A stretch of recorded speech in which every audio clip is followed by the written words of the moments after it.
A new comic act, MC Aproko, is riding on the back of Ayo Makun as he launches his comic career after emerging the winner of the next Naija Comedy Star. I will go away from this house. I will go to anywhere. I'm going to sleep. Over the past few years, the comedy industry has received an influx of online comedians, majorly using the social media space as a habitat. I have the ID card here. Hold on, because I'm the one that issued the ID card. I want to report my roommate. And since we will come the competition, 9 don't they fat pass me. I don't know whether some of the crew members and they can't wake them up for night, go feed them privately. I don't know. You don't fat pass half of the bed where we they share now. You don't they enter my own half. And the thing now going to look like say I they squat with them for the room.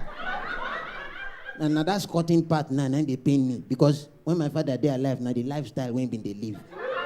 Now so in they squat with friends every time. They squat here. So they, even when you rent a house, not going to feel comfortable inside the house. So waiting you come to be saying come carry the house, dash in friend.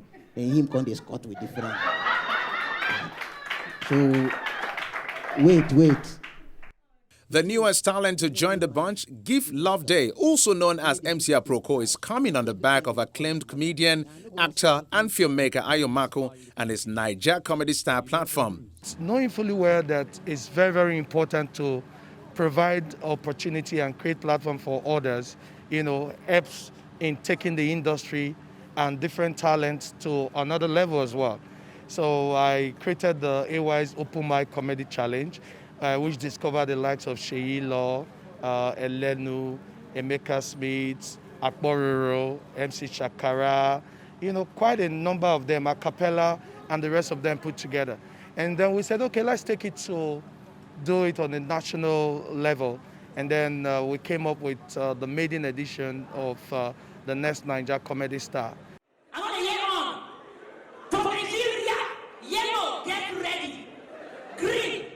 With the pandemic already making it impossible to host live comedy shows as it was the norm, many comedians are now focusing on the digital space.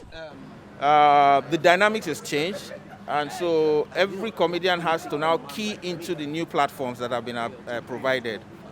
Let's just take like Jesus. Jesus at the time asked for a donkey to ride into Jerusalem. But when he and his parents were running out of Israel at the time to Egypt, they went by foot. So what it means is that things progress. Even the Bible was on a stone before, when you had the 10 Commandments, and then later you had scrolls, and then you had big books. But now it's on your iPad, it's on your tablets, and all those things. So you have to be dynamic. You have to move. So now, with this pandemic, there's need for us to then move to a bigger platform, which has been created and be forced upon us. Anybody who still wants to wait until COVID is done before he will be lost and left behind. MC Lively, Mr. Jollof, Macaroni, and a lot of other comedians. What's his name? Nedu, Riwori Pikin. All of them have found ways to entertain and connect with their followers in spite of the fact that you don't have to shoot skits, but continue to make yourself relevant. Your visibility must still be there. And even online, you have a larger number of people to entertain. If you're in Lagos, you probably are entertaining like 20 million people. But if you're online, you're open to the world. Used to have a car back in the days, Jetta. It wasn't Jetta Executive. I think it was personal assistant, Jetta. And then one day, I was coming back with my Jetta. Had a flat tire. One very concerned woman came and said, sorry, was the accident serious?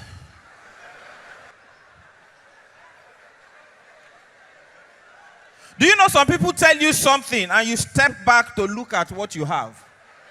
She said, was the accident serious? I said, which accident? He said, I thought the car tumbled. So I stepped back. I looked at the car. Managed to drive it to the mechanic. I dashed the mechanic. He said, okay, I don't want. You have your phone. Right now, your phone is like a small stage. Go there, show yourself. You don't know who will see you. Social media things, they fly.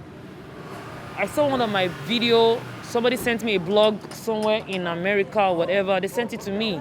So make your phone your stage. Just keep doing what you're doing and work on yourself. Train yourself. So besides platforms like this, you work on yourself. It's crazy where when you don't have money coming in and you're spending money. I don't think it's something that provokes you to your spirit. And that is what COVID has done to the entertainment industry. Of course, it was even very, very bad for me as an individual because it started when I was about staging AY Live with all the publicity, artists paid, everything done, and just a week or two to my event, the announcement was made that we should observe lockdown. And that also locked my money in the pockets of most of the artists to date. And of course, nobody's going to come and refund money to you during COVID. They'll wait for you to do another show. Now, in the past, the issue of plagiarism among comic actors weighing the quality of content being churned out, and the solution to reducing this menace may not be far-fetched. How many of you grew up drinking dongoyaro? Dongoyaro. If you've drank dongoyaro, raise your hand. One half caste, raise hand. Who's your father? Most people who complain about plagiarism, either they're not making newer jokes and are depending on just maybe like 4 sets of jokes. And so every time somebody wants to take any of those 4 sets of jokes, they begin to complain. But if you have many and you are creating more every day, there's nothing to worry about. So, but that said, there still needs to give credit to who owns the joke.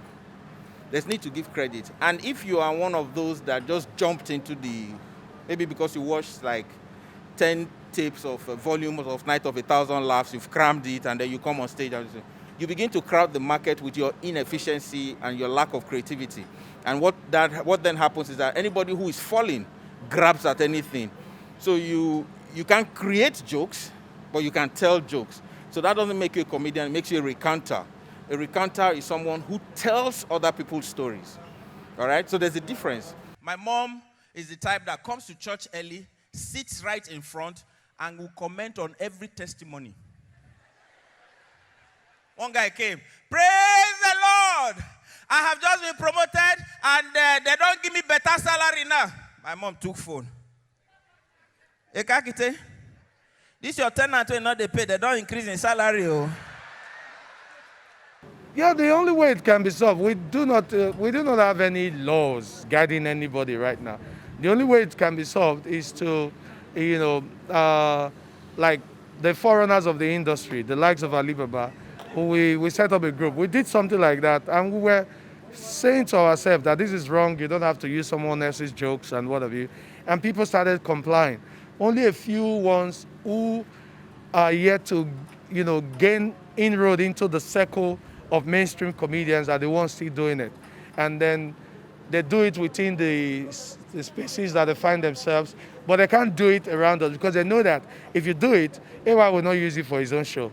Alibaba will not use you. Basketball will not use you. So they know that they have to come in clean and come in original. And that's one way that we're using to solve the problem.